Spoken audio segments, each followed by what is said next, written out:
Hey, what up, everybody? This is Steve Breach coming to you. I wanted to jump on board. I saw a lot of people put up videos today for the 10-year anniversary of the passing of Mr. Perfect, Curt Hennig.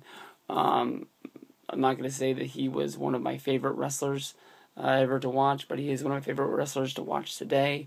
Many of his past matches that are covered on a lot of DVDs and pay-per-views that I like to watch, most of the time are almost close to being match of the night. The ones that you always remember, even if they're not the main event of show after show.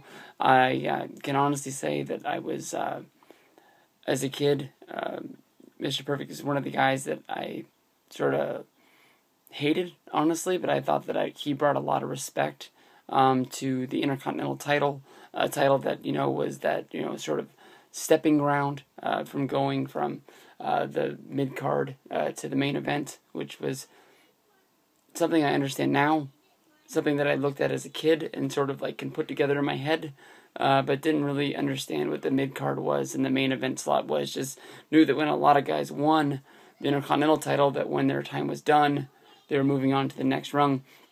Perfect to me really took the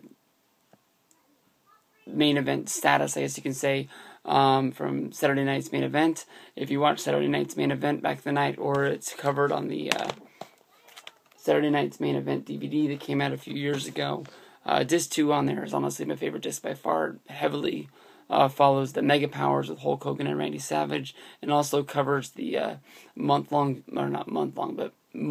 feud of Mr. Perfect and the Genius battling against Hulk Hogan, which was a great feud, highlighted the most by Mr. Perfect taking a hammer and breaking Hulk Hogan's WWF title.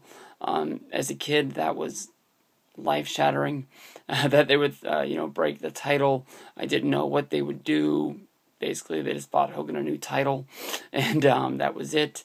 I've heard stories that that title is what became the hardcore title later in the day. I've also heard that the hardcore title was a tag title. So I'm not 100% sure what that was, but that's been a folk story that I've heard for a long, long time.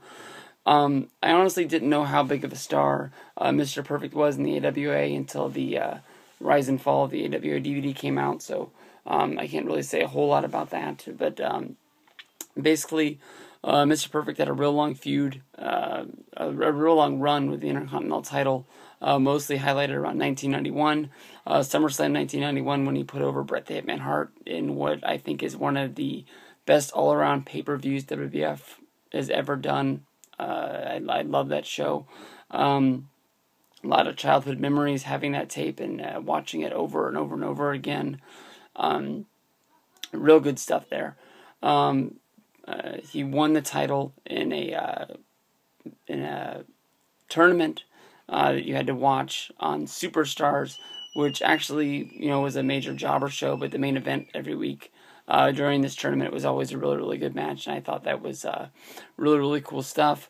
After that match, sometime Mr. Perfect had to retire due to injuries. He became Ric Flair's manager, mostly highlighted by Ric Flair's run going up against Macho Man Randy Savage and him being in his corner during that. Sometime after that, he recovered from his injuries and came back to fill in as a pay-per-view guy, I believe, after the Ultimate Warrior left. I can't remember what pay-per-view that was, but it was Savage and Perfect who went up against Razor Ramon and Ric Flair in a tag match, which honestly I can't remember was all that good. That little run that he came back, I remember all he did was he fought Ric Flair on Monday Night Raw, made him retire, sent Ric Flair back to WCW, and then he was in the King of the Ring tournament and lost the match to Bret Hart, which is a good match. I don't think it's as good as the SummerSlam match, but one of the things that I always remembered about Perfect always is that when he was having a good match, his hair would always get really, shuckled up and sort of permed again. I don't know. I think the real fall of Mr. Perfect that I think a lot of people don't really take him for granted is when he left and went to WCW.